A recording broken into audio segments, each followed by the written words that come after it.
ایران میں پاکستانی شہریوں کی ہلاکت کے معاملے پر نگران وزیر خارجہ جلیل عباس جیلانی کا کہنا ہے کہ حملہ پاک ایران تعلقات کو خراب کرنے کی کوشش ہے۔ جلیل عباس جیلانی نے دہشت گرد واقعے کے بعد ابر رد عمل میں کہا کہ ہمارے مشترکہ دشمن نے پاکستان اور ایران کے درمیان تعلقات خراب کرنے کی کوشش کی اور پاداش میں یہ گھناؤنا خونی کھیل جاری ہے، اور اس میں انہوں نے کہا کہ ایک ہولناک اور قابل نفرت واقعہ ہے اور ہم اس کے بلا شبہ مذمت کرتے ہیں۔ ایرانی حکام کے ساتھ اس معاملے پر رابطے میں ہیں اور اس گھناؤنے جرم میں ملوث افراد کا محاسبہ کرنے پر زور دیتے ہیں۔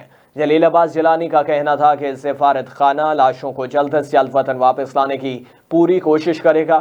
اس طرح کے بزدلانہ حملے پاکستان کو دہشت گردی سے لڑنے کے عزم سے نہیں روک سکتے۔